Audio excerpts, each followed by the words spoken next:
severely disabling his body and his heart, wasn't expected to live more than a week. Remarkably, Taylor made it to his teenage years, the center of his mother's life. She was everything for Taylor. I mean, she was with him 24 hours a day. Linda had to feed him, change him, move him. At times, she would even breathe for him.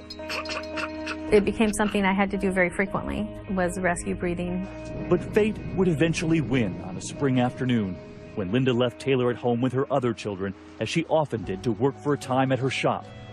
But when she got back, Taylor's breathing had stopped one more time, and this time would be the last. I just found him in his bed, not breathing. I blamed myself a little bit that I wasn't there, and could I have stopped it?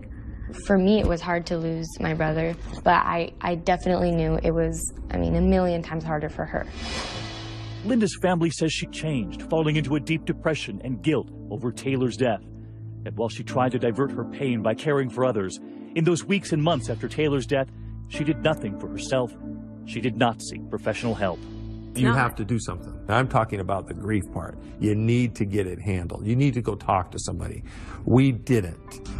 My son died, of course I was sad, but I didn't realize how bad it was. My whole way of life was gone. I would get up in the morning and go into his room just automatically and just go, oh, it's not there.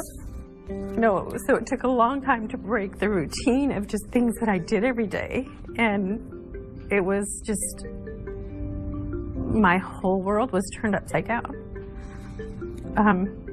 That's who I was. I was his mom. I took care of him. That's what I did, and it was gone. And I had my other kids too, but you know, they're pretty self-sufficient. And so it was a huge adjustment. Linda and her husband Kevin are convinced that into that empty space came that teenager, Bubba Frank. I felt like I needed to just be what this kid needed, help him in whatever way I could. And at the time, I don't think it was a conscious decision, but yeah, absolutely. I think it felt a need or a void. If she hadn't, you know, suffered the loss from Taylor, I'm positive this wouldn't have happened. She wouldn't have, you know, she wouldn't have made those choices. And it's frustrating that people don't know her mindset and where she was, you know, at the time, and that they just know, you know, what happened, but they don't know, you know, they know physically what happened, but they don't know how she was emotionally. And if that is Linda's explanation, some believe Bubba Frank has his own reasons too. Some pointing to peer pressure, other teens who knew of the text messages and pushed him to push the boundaries even further. Bubba told us he didn't have to push, insisting it was Linda who pursued him. The texting just keeps going, and she eventually asked me if I want to take it out of town, or we can go to a motel, or we can go to her house, or the basement of her shop. At school, some wondered if all of that peer pressure led Bubba to embellish what really happened in that bedroom. I didn't like that he was any way, you know, involved with my mom. She's not completely innocent, but she was taken advantage of when she was very vulnerable and upset and sad. But in the eyes of prosecutor Andy Miller, who soon caught wind of Bubba's bragging, it did not matter. Linda Lusk, he said, was no victim. We charged her with the crime of child molestation in 3rd degree. There was never any doubt in our mind that Ms. Lusk would be convicted. And for her daughter Carly, the only thing worse than the public scandal consuming her family was the thought of her mother going to jail for a very long time. I love her to death, and I don't want my mom to go away. So it was scary to think that that was even a possibility.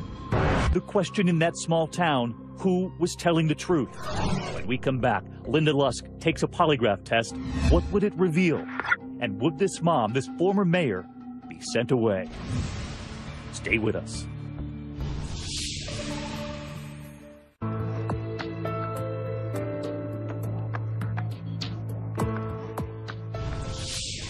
Linda Lusk is under fire, charged with child molestation. Whatever really happened in that room with 14-year-old Bubba Frank, she faces a possible 5 years in prison. But was this former mayor really a sex offender? Would the case go to trial? And would Linda serve jail time? Here again, David Muir. No longer just a story told in the hallways of that high school, Linda Lusk, now at the center of a criminal case, charged with child molestation, and the whole town is watching. It had become one of those cases that you never knew what was going to happen. Attacks on the former mayor and her family were merciless. The phone calls, the hate mail, even the videos going viral on the internet. Hey, Miss Lusk, how you doing? No longer just Mrs. Lusk.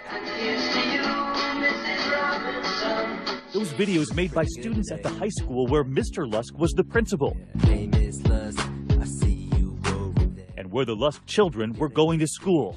On this little boy's hair. Their mother was now legendary. I saw, people making, vulgar, songs and, music videos even to it. And I mean, that's ridiculous. I mean, that really upset me. And then there's like people making posts and just, it's like, they just treat it like it's just, like some gossip. To see that kind of stuff from people you think are your friends, it's hurtful. It's my mom. You don't ever want to hear like somebody you love be treated like they're a monster. I couldn't get out of bed. I mean, there were days I just would lay there and just want to die.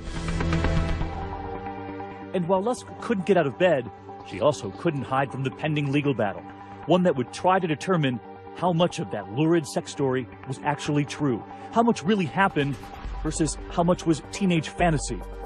Prosecutors determined to punish this mother, even though the teenager in the case, Bubba Frank, filed no charges himself. Bubba was not wanting to testify in trial. In fact, he didn't want this to be reported in the first place. But make no mistake, Bubba's mother wanted Linda Lusk to pay. What she did to my child was wrong. She told us she never once doubted her son's story. You know your children, you know. And immediately I knew. Immediately. There was no doubt in my mind at all, not one time. But Linda Lusk would put her version of the story to the test.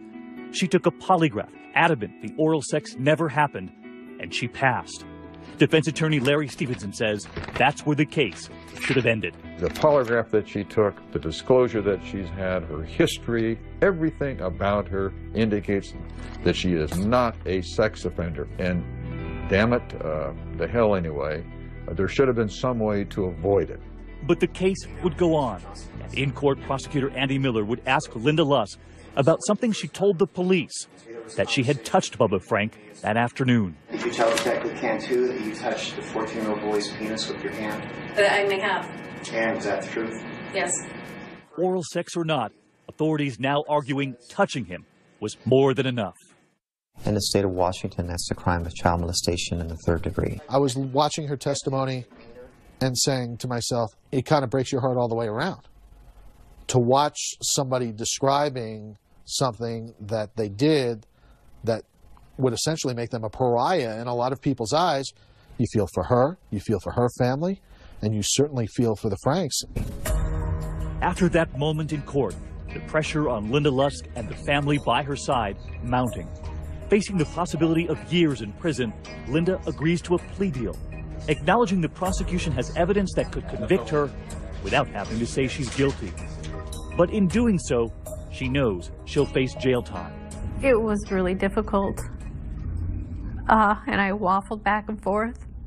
I mean, I know I'm not a child molester. I know there were some things I did that were wrong, but there was never an intention to be involved with this young kid, and I don't believe I belonged in jail, but